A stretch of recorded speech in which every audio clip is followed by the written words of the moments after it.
Hello दोस्तों, good morning, जय Hind. Bharat education के ऑनलाइन प्लेटफॉर्म पे मैं आपका दातार सिंह हार्दिक अभिनंदन करता हूं। आज हम अपनी पहली क्लास स्टार्ट करने जा रहे हैं, जो कि है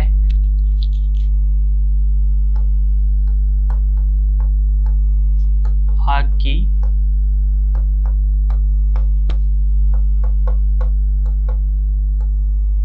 रासायनिक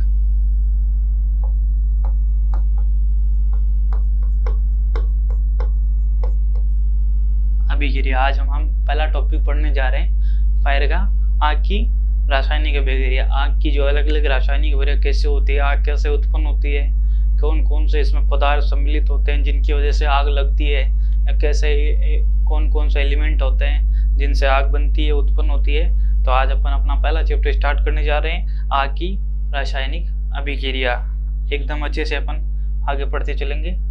देखो, सबसे पहले आग के अंदर पढ़ने से पहले जो अपना आपके नाम से पता चला रासायनिक अभिक्रिया, यानी रसायनों से संबंधित अपने को ज्ञान होना चाहिए। सबसे पहले देखो, अपन पढ़ते हैं अपना पदार्थ। पदार्थ क्या होता है कि वायुमंडल में कोई भी उपस्थित वस्तु जिसका कुछ ना कुछ स्थान हो, स्थान घेरती हो, या जिसका कुछ वजन हो, वो क्या कहलाते हैं? पदार्थ कहलाते हैं। ठीक है, पदार्थ की परिभाषा आपको आराम से समझ में आई। वायुमंडल में उपस्थित कोई भी वस्तु जिसका कोई भार हो और जो वायुमंडल में स्थान घेरे, पदार्थ कहलाती है। पदार्थ जितनी भी वस्तुएं होती है अपने वायुमंडल के अंदर, वो सारी वस्तुएं पदार्थ होती है। आप जैसे देखते हो कि मैं हूँ, मैं खुद एक पदार्थ हूँ, आप हो तो आप भी क्या हो? एक पदार्थ हो। यानी कुछ ना कुछ जिसका वजन हो, सब पदार्थ होते हैं। फिर देखो, अपन पढ़ते हैं पदार्थ की अवस्थाएं। पदार्थ की जो अवस्थाएं होती है वो 3 प्रकार की होती है, ठोस, द्रव और गैस। पदार्थ की कितनी अवस्थाएं होती है? 3 अवस्थाएं, ठोस अवस्था, द्रव अवस्था, गैस अवस्था। 3 अवस्थाओं में कोई भी पदार्थ है वो रह सकता है। कुछ ऐसे पदार्थ भी होते हैं जो तीनों अवस्था में पाए जाते हैं। आपने जैसे पानी देखा होगा, पानी तीनों अवस्था में मिल सकता है। जैसे ठोस अवस्था के अंदर भी मिल सकता है बर्फ के रूप में, द्रव अवस्था के रूप में मिलता है आपको पानी के रूप में, और भाप के रूप में आपको गैसीय अवस्था में मिलता है। तो अपन पदार्थ को इसलिए पढ़ते हैं क्योंकि आगे जो अपनी आग होती है उसको अपन डिफाइन करते हैं, अलग अलग वर्गीकृत करते हैं कि कौन सी आग होती है, कौन से पदार्थ की आग होती है, जिसपे कौन सा उपकरण है या कौन सा अपना जो एक्सटिंग्विशिंग मीडिया आग बुझाने के लिए काम में लेते हैं। इसीलिए इनका पढ़ना पहले अपने को बहुत ही जरूरी है। अब देखो, सबसे पहले अपन पढ़ते हैं ठोस पदार्थ। ठोस पदार्थ क्या होते हैं? वे पदार्थ जिनके अणु पास पास होते हैं तथा इनका आकार और आयतन निश्चित होता है। ठीक है, आकार और आयतन निश्चित होता है, यानी इनका जो आकार आयतन चेंज नहीं होता है, दोनों सेम होता है, एक जैसा होता है। जैसे मान लो कोई भी वस्तु, जैसे मेरे पास ये मार्कर है, तो इसका आकार और आयतन निश्चित है। जिस प्रकार का इसको शेप अपने दे दिया उसी प्रकार का इसका शेप रहेगा, इसको अपन चेंज नहीं कर सकते। ठीक है, जब तक कि इस पर कोई भारी बल ना दें। अगर इस पर अपन भारी बल देंगे तो ये टूट जाएगा, लेकिन इसका अगर जब तक इसको भारी बल नहीं देंगे, इसका शेप है, इसका आयतन है, वो क्या रहेगा? निश्चित रहेगा। जैसे पेन, पत्थर, कागज, लोहे की छड़, ये सब क्या है? ठोस पदार्थ के उदाहरण हैं। ठीक है, इनको तोड़ने में ज़्यादा टाइम लगता है या फिर ये कठोर होते हैं। वो कौन से होते हैं? ठोस पदार्थ होते हैं। इनके कण बिल्कुल चिपके हुए रहते हैं एक दूसरे के, और इनके अंदर ये ध्यान रख लेना, कण जो है एक दूसरे को गति करते हैं, एक दूसरे के अंदर गति कभी नहीं करते हैं। ये एक दूसरे के अंदर ट्रांसफर करते हैं हीट का, वो करते हैं कण के माध्यम से कण में। जैसे एक कण गर्म हो गया, वो पास वाले को गर्म करेगा। ऐसे इसमें आग का जो स्थानांतरण या ताप का जो स्थानांतरण होता है। लेकिन ये ध्यान रखना, जितने भी ठोस पदार्थ होते हैं वो आयतन और आकार निश्चित होता है। इसमें आप बिल्कुल आराम से ध्यान रख लेना। ठीक है, अगर इसमें कोई दिक्कत हो आप आराम से पूछ सकते हैं। ठीक है, आपके कोई दिक्कत नहीं आएगी। एकदम एक एक चीज को अपन बारीकी से पढ़ते हुए आगे चलेंगे। फिर आगे देखो, नेक्स्ट अपन पढ़ते हैं द्रव पदार्थ। द्रव पदार्थ क्या होते हैं? ये पदार्थ बह सकते हैं, इनका आकार जो होता है वो अनिश्चित होता है, आयतन निश्चित होता है। जैसे जल, पेट्रोल, डीजल, केरोसिन। ठीक है, यानी द्रव पदार्थ कौन से होते हैं? इनका जो आकार है वो अलग अलग होता है, लेकिन आयतन निश्चित होता है। आयतन का मतलब, अगर जैसे 1 लीटर पानी है अपना, तो अगर उसको अपन किसी बोतल में डालते हैं, 1 लीटर की बोतल में डालते हैं, तो वो बोतल का आकार ले लेगा, लेकिन पानी अपना 1 लीटर ही रहेगा। उसके बाद देखो, जैसे मान लो अपना केरोसिन है, केरोसिन को अपन किसी गाड़ी है या किसी पात्र में डालते हैं तो इसी का आकार ले लेगा, लेकिन उसकी क्वांटिटी है वो उतनी की उतनी रहेगी। आकार जिस भी प्रकार के पात्र में अपन डालते हैं उसका ले लेता है। फिर देखो, गैसीय पदार्थ। गैस के पदार्थ के अणु बहुत दूर दूर होते हैं और इनका आकार और आयतन दोनों अनिश्चित होता है। इनको अपन किसी वस्तु के अंदर या किसी पात्र में इनको दबा के भर सकते हैं, ये ध्यान रख लेना। गैसीय पदार्थों को अपन कंप्रेस के द्वारा भर सकते हैं। जैसे आप अपने घर में देखते हो एलपीजी होता है, वही क्या होता है, गैसीय होता है, उसको अपन क्या है प्रेशर के द्वारा भर सकते हैं। ठीक है, अब देखो आयतन क्या होता है, आयतन का सूत्र होता है क्षेत्रफल इंटू ऊंचाई, ये ध्यान रख लेना, क्योंकि आयतन अपन बार बार पढ़ रहे हैं ना, आकार और आयतन, आकार कोई भी होता है, आयतन आयतन क्या होता है, आयतन होता है पर, ठीक है, इसका सूत्र क्या होता है क्षेत्रफल इंटू ऊंचाई। ये इसमें आपका देखो ये था पदार्थ अपन ने पढ़ा, इसमें कोई दिक्कत नहीं होनी चाहिए आपको मेरे अनुसार, तो देखो एकदम अच्छे से समझ में आया होगा। एक बार फिर बता देता हूँ कि पदार्थ होता क्या है। देखो दोबारा आप आराम से देख सकते हो कि पदार्थ क्या होता है, वायुमंडल में उपस्थित कोई भी वस्तु जिसका कोई भार और स्थान घेरे वो अपना पदार्थ होता है। ठीक है, पदार्थ की 3 अवस्थाएं होती है, ठोस, द्रव, गैस। ठोस होते हैं जिनका आकार आयतन निश्चित होता है और इनके कण जो होते हैं फास फास होते हैं। ठीक है, फिर देखो अपना जो द्रव पदार्थ होता है इनमें बहने की क्षमता होती है या बह सकते हैं। ठीक है, इनका जो आकार होता है वो अनिश्चित होता है, आयतन निश्चित होता है। इनके उदाहरण देखो जल है, पेट्रोल है, यानी इनको जिस प्रकार के अपन पदार्थ में डालते हैं या सॉरी जिस प्रकार के पात्र में इनको डालते हैं उसी का आकार ये ले लेते हैं। ठीक है, फिर देखो गैस पदार्थ, इनके जो अणु होते हैं वो बिल्कुल दूर दूर होते हैं। बृहस्पति किसके, ठोस और द्रव्य पदार्थों के। इनका आकार आयतन दोनों ही निश्चित नहीं होता है, इनको जिस प्रकार के पात्र में डाला जाता है उसी का आकार ले लेते हैं और उसी का आयतन ले लेते हैं। ठीक है, फिर देखो अपन नेक्स्ट अपना टॉपिक पे चलते हैं जिसका नाम है अणु। अणु क्या होता है, 2 चीज होती है, आपने पढ़ा होगा, एक अणु होता है, एक परमाणु होता है। अणु क्या होता है, कोई भी पदार्थ होता है उसका छोटे से छोटा भाग होता है जो रासायनिक अभिक्रिया में भाग लेता है। किस में भाग लेता है, रासायनिक अभिक्रिया में भाग लेता है। ठीक है, और जो अपना वायुमंडल होता है उसमें स्वतंत्र रहता है, उसको अपन क्या बोलते हैं, अणु कहते हैं। क्या बोलते हैं, अणु कहते हैं। देखो नेक्स्ट अपन चलते हैं उसके बाद परमाणु की तरफ। परमाणु क्या होता है, पदार्थ के छोटे जिन कणों से पदार्थ बनता है, सॉरी जिन कणों से अपना अणु बनता है उन्हें क्या बोलते हैं, परमाणु। ठीक है, ये ध्यान रख लेना कि बड़ा होता है अणु और छोटा क्या होता है, परमाणु। परमाणु होते हैं, बहुत सारे परमाणु मिलकर क्या तैयार बनाते हैं, अणु बनाते हैं, ये ध्यान रख लेना। और अणु मिलकर क्या बनाते हैं, पदार्थ बनाते हैं। तो ये एक चेन चलती है, ध्यान रख लेना कि जो अपना सबसे छोटी इकाई होती है परमाणु, परमाणु किसको बनाएंगे, अणु को, और अणु से क्या मिलेगा, बनेगा पदार्थ। ठीक है, ध्यान रख लेना।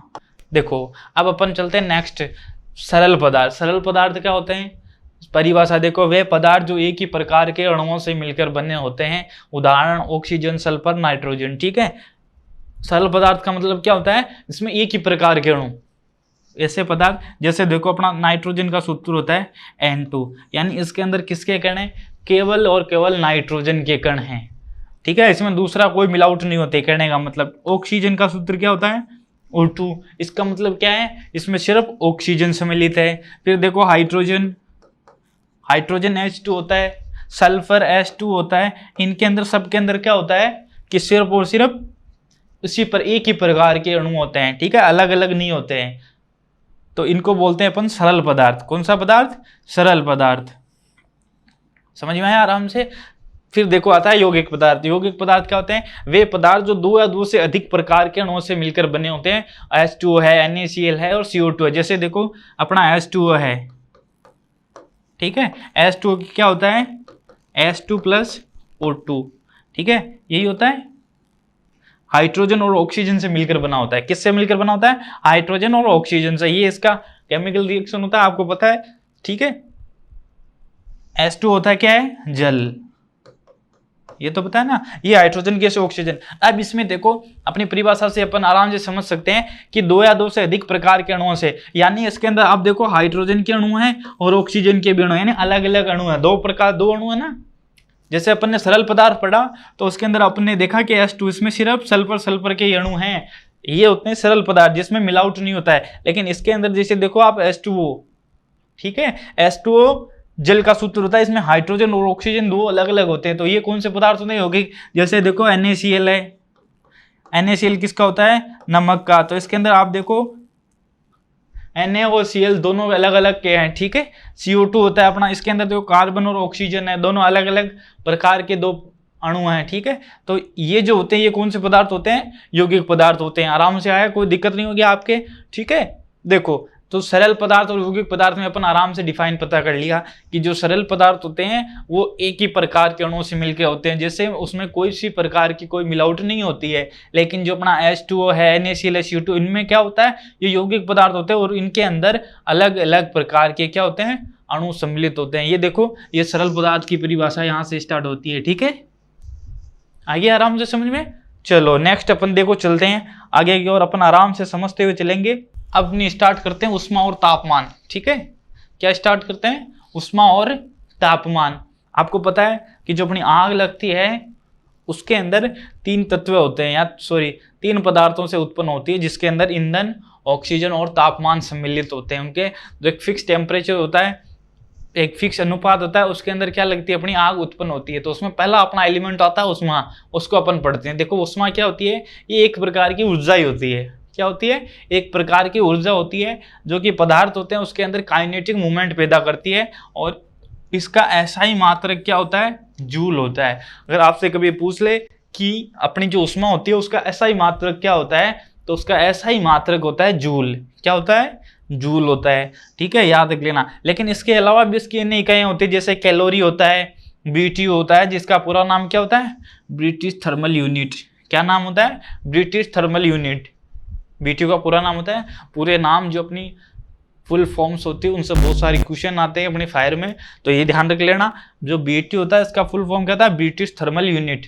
और कैलोरी, इन दो में अपन अन्य इकाइयाँ होती है, लेकिन ऐसा इकाई आपसे पूछ ले तो जूल होता है। अब देखो कुछ फिक्स मान होते हैं जिनको अपने को याद रखना है। ये फिक्स मान होते हैं, जैसे एक BTU होता है अपना, ठीक है।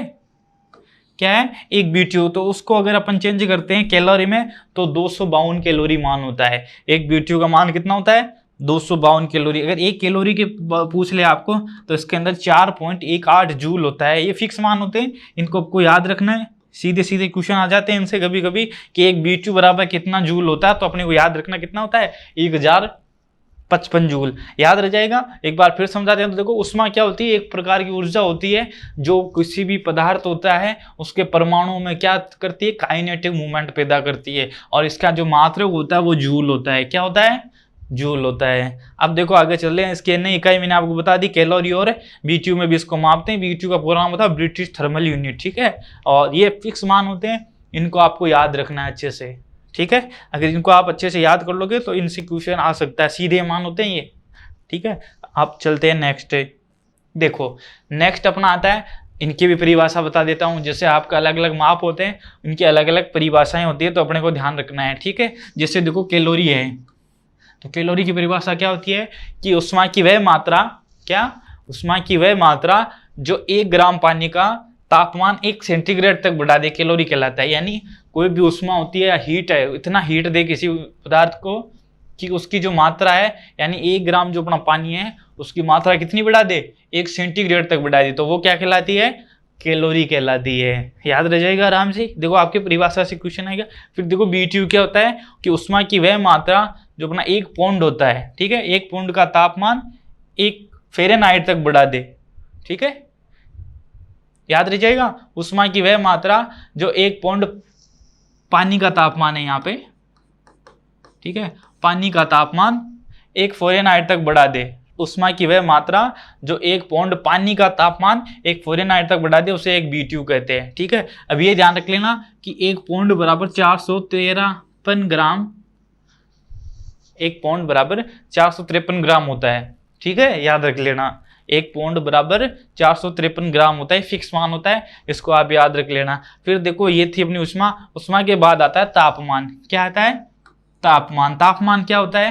देखो किसी पदार्थ के परमाणुओं में औसत काइनेटिक मूवमेंट ही तापमान कहलाता है। कोई भी पदार्थ होता है अपना, उसके अंदर औसत काइनेटिक मूवमेंट होता है, वो क्या कहलाता है? तापमान कहलाता है। तापमान की भी जो ऐसा इकाई होती है वो केल्विन होता है, ठीक है। इसको K से दर्शाते हैं। क्या होता है? केल्विन होता है। इसके अलावा जो इसकी अन्य इकाइयाँ होती है वो क्या होती है? डिग्री सेंटीग्रेड होता है, डिग्री फ़ारेनहाइट होता है और र्यूमर होता है। र्यूमर जो होता है उसको अपन दैनिक जीवन में बहुत कम काम में लेते हैं। ये जो दो इकाइयाँ होती है डिग्री सेंटीग्रेड, फ़ारेनहाइट और केल्विन, इनका अपन ज़्यादातर उपयोग करते हैं। ठीक है, ये होता है अपना तापमान। ये कुछ फिक्स मान होते हैं, आपने पढ़े भी होंगे, लेकिन फिर भी आपको मैं बता देता हूँ कि जो पानी होता है उसका जमाव बिंदु क्या होता है, 0 डिग्री सेंटीग्रेड या फिर 32 डिग्री फ़ारेनहाइट होता है। पानी जो उबलता है या पानी जो गर्म होता है उसका तापमान कितना होता है, ठीक है, 100 डिग्री सेंटीग्रेड या 212 फ़ारेनहाइट। ठीक है, कितना होता है, 212 फ़ारेनहाइट होता है। याद रह जाएगा आराम से, ये फिक्स मान होते हैं और इनको आप एक सूत्र बताऊंगा मैं आपको आगे, उससे आप सीधा निकाल भी सकते हो, कोई दिक्कत नहीं आएगी इसमें। अब देखो नेक्स्ट चलते हैं, अपना एक फॉर्मूला होता है केल्विन को डिग्री सेंटीग्रेड में बदलने का फॉर्मूला। ठीक है, केल्विन को डिग्री सेंटीग्रेड में बदलने का फॉर्मूला या फिर डिग्री सेंटीग्रेड को फ़ारेनहाइट में, इसका देखो इस प्रकार से भी आप इसको लिख सकते हो, C/5 बराबर K माइनस 273/5। ठीक है, 273/5 ये फॉर्मूला होता है। इस फॉर्मूले से अपन जो अपना डिग्री सेंटीग्रेड है उसको केल्विन में बदल सकते हैं और जो केल्विन है उसको डिग्री सेंटीग्रेड में बदल सकते हैं। ठीक है, जैसे अपन ये करके देख लेते हैं उदाहरण आराम से। जैसे मान लो आपके पास 100 सेंटीग्रेड तापमान है। ठीक है, कितना तापमान है, 100 सेंटीग्रेड तापमान है। अगर आपको इससे पूछ ले कि इसको केल्विन में बदलो, किस में बदलो, केल्विन में बदलो, तो अपन देखो इसको आराम से बदल सकते हैं। आपके पास अगर ऐसा क्वेश्चन आता है तो आप इनको सबको आराम से बदल सकते हैं, कुछ नहीं करना, इसको सिर्फ और सिर्फ फॉर्मूले में रखना है। कैसे रखना है, देखो मैं आपको बताता हूँ आराम से। फॉर्मूला लिख लिया आराम से, देखो अपन स्टार्ट करते हैं। ये फॉर्मूले को इस प्रकार से लिख लेते हैं, आराम से आप लिख सकते हो, C/5 बराबर, ठीक है, F माइनस 32/9। ठीक है, इसके बाद आगे लिखो K माइनस 273/5 और एक र्यूमर का भी याद रख लेना, R/4 होता है। ये फॉर्मूला होता है, इसके द्वारा अपन किसी भी चीज़ को या किसी भी टेम्परेचर मान को अलग अलग प्रकार से अपन क्या कर सकते हैं, बदल सकते हैं। इसका ध्यान रख लेना। अब जैसे देखो कैसे बदलना है, एक मैं आपको करके बताता हूँ। देखो जैसे अपने पास कोई है 100 सेंटीग्रेड तापमान है, इसको आपको किस में बदलना है, केल्विन में बदलने के लिए आपसे पूछ ले तो इसको आप आराम से बदल सकते हो। कैसे बदलोगे, 100 सेंटीग्रेड C का मान अपने को दिया हुआ है, 2 का याद रख लेना। ठीक है, फॉर्मूला नोट कर लेना। उसके बाद देखो अपन आपको मैं इसका करके बताता हूँ। देखो जैसे मान लो आपको दिया हुआ हो 100 सेंटीग्रेड और आपसे पूछ ले कि इसको किस में बदलो, केल्विन में बदलो, तो अपने को जिस चीज़ का पूछे, जिसका दिया हो पूछे, उसका सूत्र लिखना है K माइनस 273/5।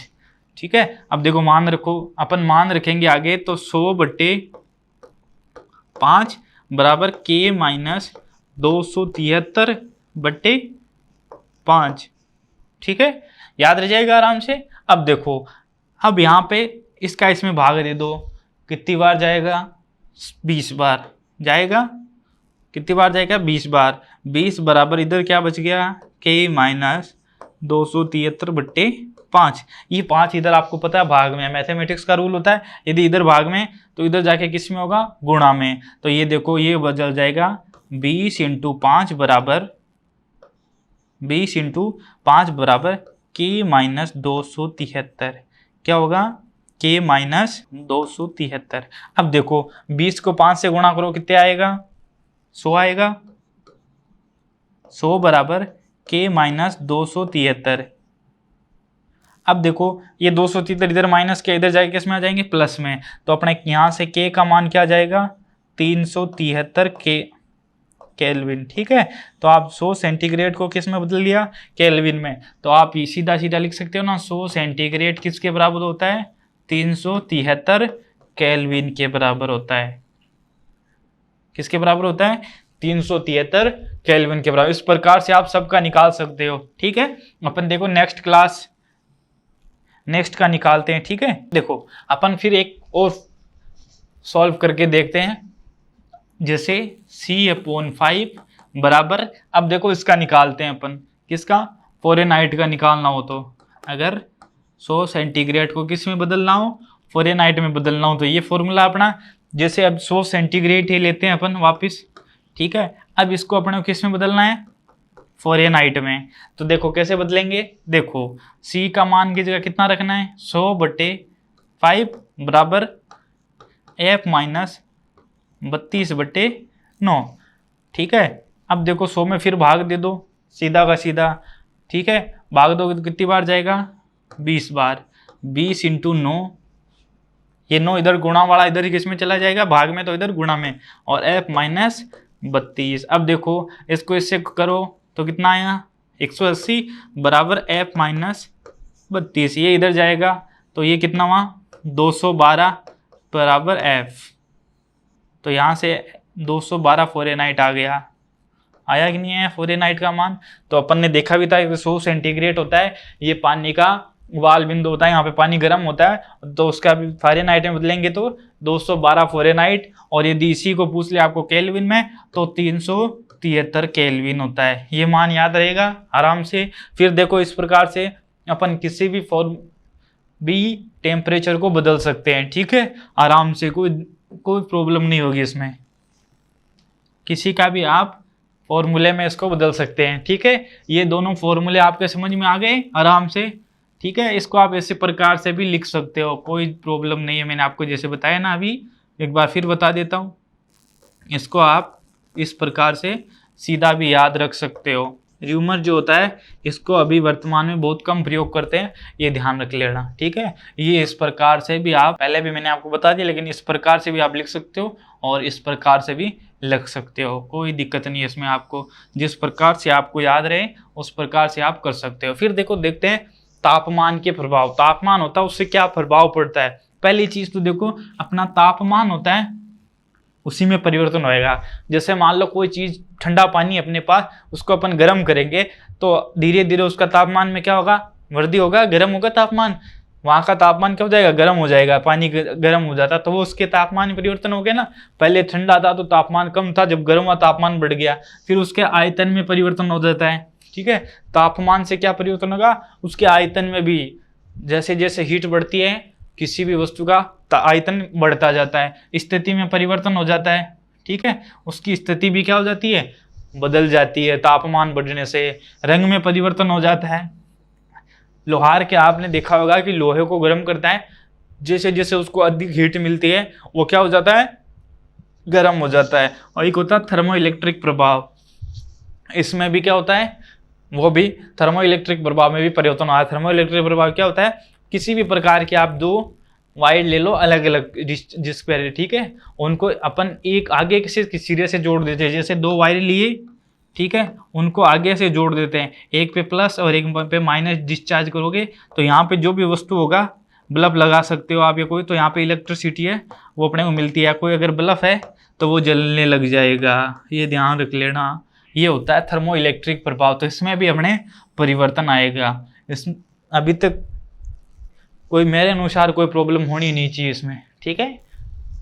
आराम से आया समझ में, कोई दिक्कत नहीं है। देखो तापमान में, ये तापमान में परिवर्तन या तापमान से क्या प्रभाव पड़ता है, ये सब प्रभाव पड़ते हैं। अब देखो नेक्स्ट अपन चलते हैं, अपन देखो विशिष्ट ऊष्मा, ठीक है।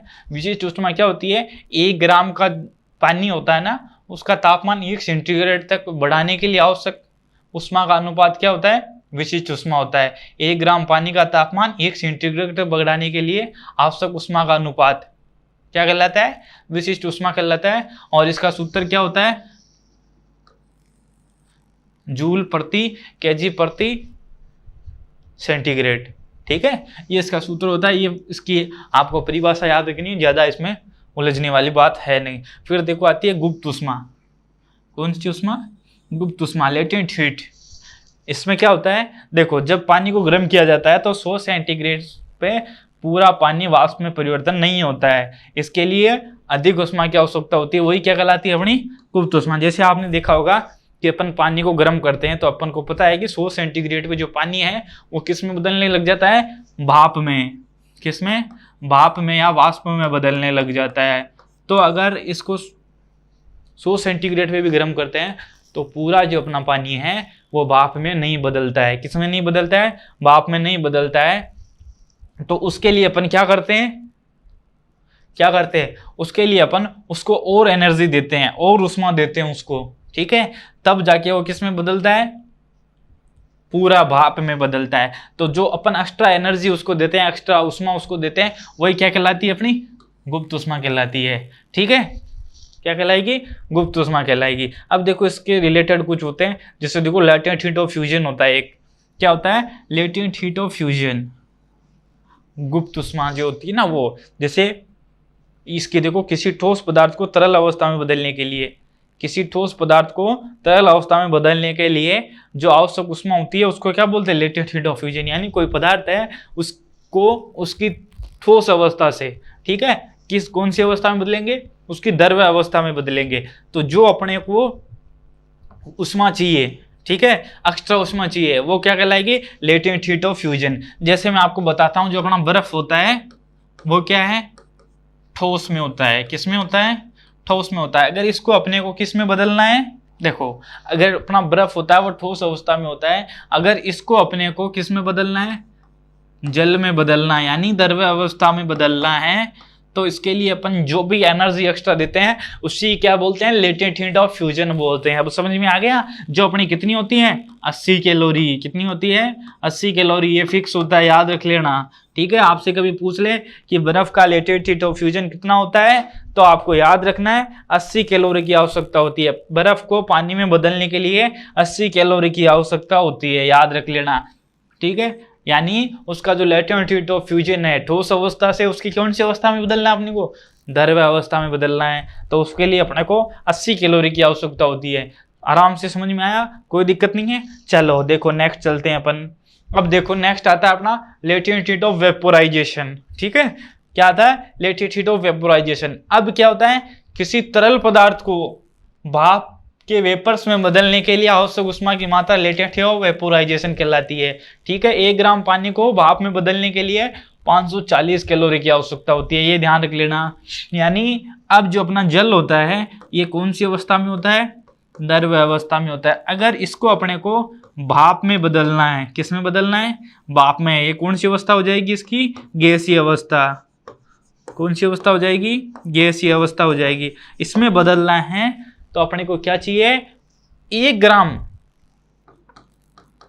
ग्राम जो अपना जल है उसको बदलना है। अब किस में बदलना है, इसकी की गैसीय अवस्था में। तो अपने को जो गुप्त उष्मा है, उष्मा तो अपन देंगे, उसके अलावा जो अपनी गुप्त उष्मा वो कितनी चाहिएगी, 540 कैलोरी, ठीक है, आया समझ में, 540 कैलोरी ये चाहिएगी, इसकी गुप्त उष्मा चाहिए इसको। किसी भी पदार्थ को उसकी द्रव्य अवस्था से गैसीय अवस्था में बदलने के लिए जो अपना लेटेंट हीट ऑफ वेपोराइजेशन है वो कितना चाहिए, 540 कैलोरी, ठीक है, 1 ग्राम के लिए। तो 1 ग्राम जो पानी है उसी प्रकार अपन ने देखो अभी यहां पढ़ा था ना, पानी, बर्फ को पानी बदलने के लिए, तो यहाँ पे भी 1 ग्राम बर्फ को, ठीक है, ये ध्यान रख लेना। अब देखो नेक्स्ट अपन चलते हैं। फिर देखो ये होता है एक बॉयल का नियम, इससे भी आपके क्वेश्चन आते हैं। किससे आएंगे, बॉयल के नियम से क्वेश्चन आएंगे। देखो बॉयल का नियम क्या होता है, किसी निश्चित द्रव्यमान वाली गैस का आयतन उसके दाब के व्युत्क्रमानुपाती होता है, ठीक है। ये थोड़ा जो फॉर्मूला है वो सही नहीं लिखा हुआ है, ठीक है। इसका कैसे होगा, V समानुपाती 1/P, ठीक है। V का कोई भी निश्चित द्रव्यमान है, यानी कोई निश्चित द्रव्यमान यानी फिक्स द्रव्य की, यानी फिक्स वेट की वाली कोई गैस होती है तो उसका आयतन V, वो ठीक है, वॉल्यूम, वो किसके समानुपाती होगा, 1/P के, उसके दाब के व्युत्क्रमानुपाती होगा। व्युत्क्रमानुपाती का मतलब होता है उल्टा होता है, ठीक है। यानी आप समझो इस बात से कि जैसे जैसे कोई गैस है जिसका निश्चित द्रव्यमान है, अगर उसका आयतन बढ़ेगा, क्या बढ़ेगा, आयतन बढ़ेगा, तो उसका जो दाब है, इधर देखो, उसका आयतन जैसे जैसे बढ़ेगा तो उसका जो दाब है वो क्या होगा, कम होगा, और जैसे जैसे उसका दाब बढ़ेगा उसका आयतन कम होगा, यानी उल्टा होता है ये, ठीक है। और यहाँ पे अगर इसको अपन हटाते हैं तो T नियतांक आ जाता है, इस समानुपाती नियतांक को अपन हटाएंगे तो V क्या हो जाएगा, देखो VT बराबर P हो जाएगा, क्या हो जाएगा, VT बराबर P हो जाएगा, ठीक है। याद रह जाएगा। समानुपाती स्थिरांक को हटाएंगे। देखो अब देखो थोड़ा अपना जो टी होता है वो टी है, टेम्परेचर है, वो हमेशा क्या रहता है, नियत रहता है, बदलता नहीं है। ठीक है, ये होगा इस प्रकार से होता है V समानुपाती 1/P।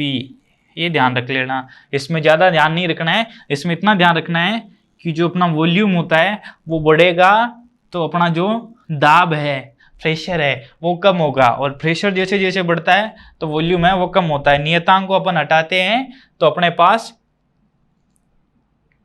नियतांक क्या आ जाता है, टी आ जाता है। ठीक है, कोई दिक्कत? अगर कोई दिक्कत हो तो नो टेंशन, आप अपन आराम से क्लास के अंदर एक एक टॉपिक को अच्छे से पढ़ेंगे, कोई दिक्कत नहीं आएगी आपके फायर के अंदर। सारा सिलेबस आपका अपन आराम से करेंगे, अभी अपने पास बहुत टाइम पड़ा है आराम से। ठीक है, तो इसमें कोई दिक्कत नहीं है, फायर की थ्योरी में आपकी कोई प्रॉब्लम नहीं आएगी, आराम से अपन पढ़ते चलेंगे। अब देखो नेक्स्ट अपन स्टार्ट है, ठीक है, घनत्व है। क्या है, घनत्व है। घनत्व क्या होता है, डेंसिटी जिसको इंग्लिश में बोलते हैं। तो देखो घनत्व क्या होता है, किसी पदार्थ का प्रति इकाई आयतन में उपस्थित पदार्थ की मात्रा क्या कहलाती है, घनत्व कहलाती है। घनत्व का सूत्र क्या होता है, घनत्व का सूत्र क्या होता है, द्रव्यमान बट्टे आयतन। ये क्वेश्चन पिछली बार आया हुआ है, सीधा सीधा फॉर्मूला पूछा हुआ है इसका, ये ध्यान रख लेना। घनत्व जो होता है उसका द्रव्यमान बट्टे आयतन सूत्र होता है। ये पिछली बार क्वेश्चन आया हुआ है, आपकी जो राजस्थान फायर सर्विस की वैकेंसी थी उसमें सीधा क्वेश्चन आया हुआ है। ये कुछ फिक्स मान होते हैं, आंकड़े होते हैं, इनका ध्यान रख लेना कि पानी का घनत्व कितना होता है, 997 kg/m³। ठीक है, kg/m³ है ये। ठीक है, 997 kg/m³ होता है। ठीक है, पानी का घनत्व कितना होता है, 13,600 kg/m³। ठीक है, क्योंकि द्रव्यमान होता है उसको अपन kg में लिखते हैं, बट्टा आयतन होता है उसको m³ में लिखते हैं। तो यहां से ये फॉर्मूला इसका निकल के आता है kg/m³। याद रह जाएगा, कोई दिक्कत नहीं है। चलो अपन नेक्स्ट चलते हैं। देखो विशिष्ट घनत्व है। विशिष्ट घनत्व क्या होता है, देखो विशिष्ट घनत्व होता है किसी ठोस या तरल पदार्थ का घनत्व है तथा पानी का घनत्व का अनुपात होता है, वो क्या होता है, विशिष्ट घनत्व होता है। देखो क्या होता है, कोई भी अपना ठोस पदार्थ होता है, तरल पदार्थ होता है, उसका घनत्व है तथा पानी का घनत्व क्या कहलाता है, विशिष्ट घनत्व कहलाता है, या फिर इसको अपेक्षित घनत्व भी बोलते हैं। ध्यान रख लेना। अब देखो इसकी कोई इकाई नहीं होती है, ये ध्यान रख लेना। जैसे घनत्व होता है उसका kg/m³ होता है ना। कोई भी तरल पदार्थ है या कोई भी है उसका घनत्व कितना होता है, kg/m³ होता है, और पानी का घनत्व भी क्या होता है, kg/m³ होता है। यानी इन दोनों में कैंसिल हो जाता है, तो इसका कोई भी इकाई नहीं होता है। क्या नहीं होता है, इसका कोई इकाई नहीं होता है। ठीक है, याद रख लेना। और जो अपना पानी होता है उसका विशिष्ट घनत्व कितना होता है, पानी का विशिष्ट घनत्व या अपेक्षित घनत्व 1 होता है, ये ध्यान रख लेना। पानी का विशिष्ट घनत्व कितना होता है, 1 होता है। कि 1 क्यों होता है, क्योंकि किसी भी तरल पदार्थ का या फिर किसी भी ठोस पदार्थ का घनत्व है बट्टा पानी का घनत्व होता है। तो अगर उसका अपन निकालते हैं सूत्र से अपने, तो वो क्या बनता है, देखो कैसे बनेगा। जैसे मान लो अपन ने सूत्र क्या बनेगा विशिष्ट घनत्व का, सूत्र बनेगा ठोस व द्रव्य पदार्थ का घनत्व है। ठीक है, बट्टा क्या होगा, पानी का घनत्व है। ठीक है, तो अब अगर अपने को यहाँ पे ठोस या द्रव्य पदार्थ में जैसे आपने पढ़ा कि पानी का विशिष्ट घनत्व 1 होता है, ये सूत्र बनेगा। तो आप देखो पानी का अपन निकाल लें, तो पानी का कोई ठोस है या द्रव्य, वो कौन सा पानी है, तो पानी का होता है 997, और नीचे भी पानी होता है 997 kg/m³ बट्टे kg/m³। तो यहाँ से देखो 997 में भाग जाएगा, कितना आएगा, 1। तो ये होता है पानी का विशिष्ट घनत्व या अपेक्षित घनत्व, कितना होता है, 1 होता है। अब देखो ये क्यों अपन पढ़ते हैं वो मैंने आपको आराम से बताया कि इससे ये पता चलता है कि किसी आग पे पानी का प्रयोग करना है नहीं करना है। क्यों? क्योंकि जो अपने तरल पदार्थ होते हैं वो पानी से क्या होते हैं, हल्के होते हैं। उन पे यदि पानी डालेंगे अपन तरल पदार्थ की आग पे तो कभी भी आग बुझती नहीं है, वो बढ़ती है, ये ध्यान रख लेना। इसीलिए अपन क्या करते हैं, इस पे विशिष्ट घनत्व या अपेक्षित घनत्व पढ़ते हैं। अगर 1 से कम है तो अपन को पानी नहीं डालना है, 1 से ज्यादा है तो ही पानी का प्रयोग करना है। समझ में आ गया आराम से? ठीक है, आज की इस क्लास में अपन इतना ही पढ़ेंगे। कल से अपन अपना इसी टॉपिक को आगे बढ़ाएंगे। ठीक है, आराम से समझ में आया? कोई दिक्कत नहीं है। इसी टॉपिक को अपन कल आगे पढ़ाएंगे। ठीक है, इसी सेशन को अपन आगे चलते जाएंगे और एक एक करके फायर के जितने भी अपने टॉपिक है आराम से पढ़ेंगे। ठीक है, आपको जो अपना Bharat fire and safety academy है जोधपुर के अंदर, इसमें आपको आराम से सारी तैयारी आपको उपलब्ध है। ऑनलाइन ऑफलाइन दोनों बैच चलते हैं हमारे। ठीक है, आप आराम से ज्वाइन कर सकते हैं, ऑफलाइन बैच भी और ऑनलाइन बैच भी। साथ में जो फिजिकल और प्रैक्टिकल ऐड किया गया है अभी नया, तो उसकी भी तैयारी करवाई जाती है। आप आराम से जोधपुर के अंदर अपना कैंपस है, उसमें आप ऑफलाइन क्लासेस ज्वाइन कर सकते हैं और ऑनलाइन क्लासेस अपनी लगातार चलती रहेगी। ठीक है, आज के लिए बस इतना ही। धन्यवाद।